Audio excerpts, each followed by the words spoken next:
No, we'll have to twig it right over here. Veraska and Nancy Hill. Okay, our project was called The Comics Kids. Ours was based around, we do a project over the Dallas World Aquarium. We have to do a research project. So we have a list of animals that the kids can see at the Dallas World Aquarium. They get to choose what animal that they would like to see or research about. They have to tell us 5 things: what the animal's name is, where it lives, what it eats, an enemy or enemies that it has, and an interesting fact. So we get the iPads and they get to research on there. It's kind of fun for them to get to research on there because they don't really get to do that. And it's a kind of a long process because, you know, you have to kind of help every kid, and every kid's like, what do I do here, what do I do here? So we kind of have to invoke, you know, the 2-person rule before you come ask me, because we do have a lot of experts in the classroom that can help. So we do that. And so what they do is we have a form that they fill out and as they're researching their animal. And then they make a poster that was sent home to do for homework. But we also, since we are in digital fluency class, we made a project based around that also, and we used ThinkLink. Keep in mind, though, while all this was going on, this was all in. It seemed like 2 weeks worth of school, and so we kind of, you know, the intention is to do all the research and then do the project. So because of everything that happened, things kind of got a little scattered and mixed up, but it all came together very nicely in the end. We were scrounging. We stressed. It was big time stress because we were like, how are we going to get this done? And it was just crazy, and then keep up with everything else. But it all turned out very well. So yes. Wait, I should turn it on that one. But anyways, before we sent them though to the computer lab to do their comic strips, we had them. Again, this is 2nd grade, so we had them write on a piece of paper their little, you know, their 4 ideas on the script, because the max frames that they could have on the comic strips was 4. So instead of spending 5 hours in the computer lab trying to figure out what they were going to write, they did the pre-write before they got there.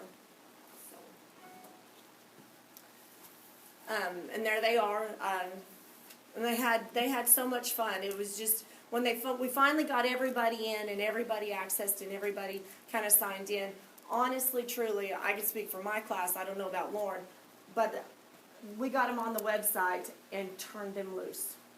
Completely turned them loose. Did not explain, you can change your characters and you can do this to you know, change their clothes, change their directions, you can move them around. Watching them all explore that and see the control that they had over these little squares in this comic strips was so much fun. I mean, you could hear them all in there. Ooh, check it out! Look at this! Look what I can do! And then, you know, so it was fun. Also fun teaching them how to make a capital letter on the keyboard. They didn't know how to do that, and that's kind of an eye-opening experience. You know, things that we take for granted that we know how to do so automatically, and they didn't know how to make the capital letter. Because, you know, I'm constantly on them. What does your sentence begin with? It begins with a capital letter. They're like, Miss Hill, I don't know how to do a capital letter. So that was fun. But before we started this, some of my kids didn't know what a comic strip or anything was. So I had to show them pictures and go over what a comic. We use Brain Pop and every video has, it's called Belly Up, but it's a comic. And once well, we see these all the time. And I'm thinking, yes, you do see them all the time. So once I showed them that, they've kind of grasped what the idea that we were trying to get them to do. Since we showed them the Brain Pop, it kind of went a lot easier with that.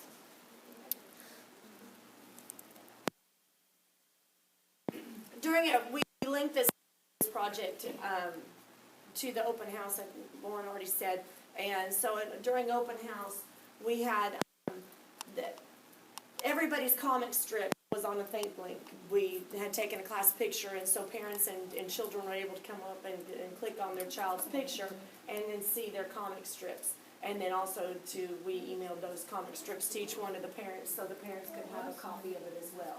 So the parents, this is one of my favorite pictures right here.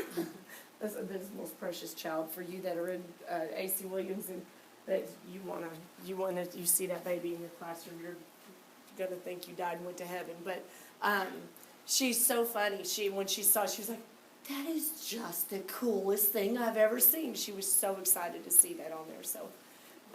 And the kids were excited to, I mean, we had stuff out on their desk that, the parents could come in and look at, but this was already on the board, so that's the first thing. When they came in, it's like, Mom, come, you got to touch this, really. And so they were excited to show their parents what they had created in the comic. And I did the writing on it, the writing portion of it, there was, again, like you said, there was enthusiasm. I never had to force anybody to write their piece, to put their thoughts down. I mean, it was like it came naturally. And for those of you that are in the class with me, I started this class very resistant because these are babies, and you're turning them loose in a world of technology where you don't know what they're going to get a hold of.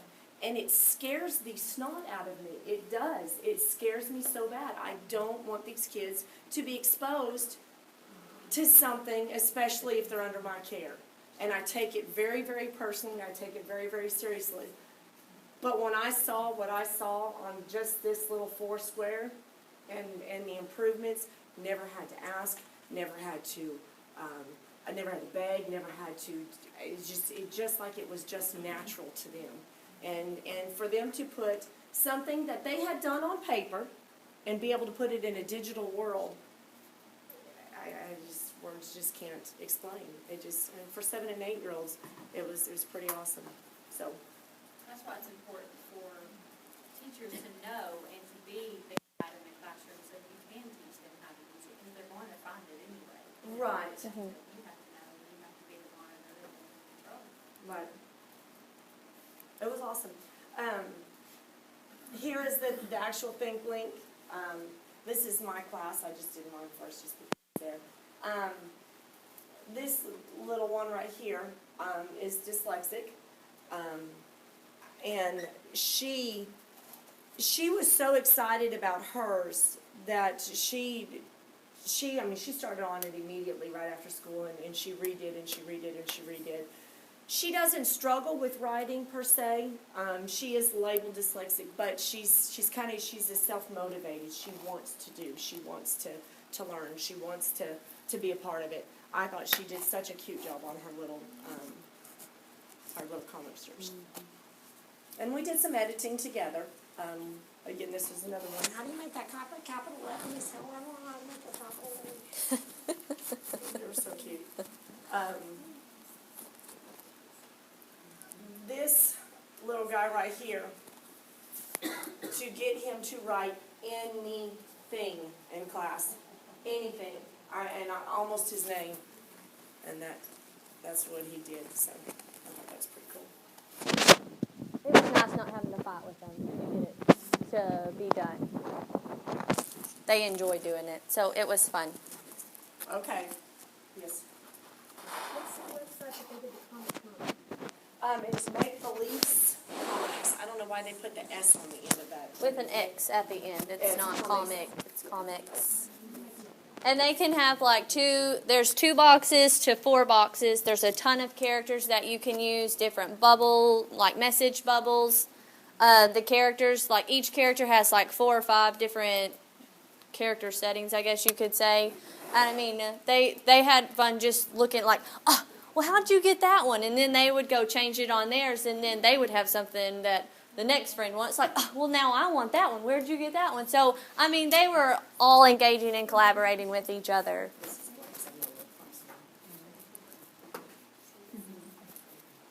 But the cool thing is now there's not a way to save it per se in Make Believe Comics. What they do is they email it, and once you have that email, that you have the links. You can't make I don't guess you can make a file out of it. Right. There's not a password or anything like that to it. They have to make sure. We started ours in the computer lab, and I looked up and it was time to go, and we had to go, and I didn't have a chance to email these to me, to help them get through that process to get it emailed to me. And so I left my student teacher in there to guard the computer so we could go back in and email them. And he was at the door. It was his first day there, and he was at the door. He was to watch everything, and he had his back to the computer, and Miss had walked in and she shut down half of the computers. So we had to start all over. My kids had to do theirs all over again because we lost everybody's. So it was all good though. They loved it. Got a text message from one of my parents during spring break. Says, "You're never going to believe this, but Ashley is teaching all of her little brothers and sisters how to make these comic strips." And so they were sitting at home during spring break making comic strips. So it was something that transferred to home as well.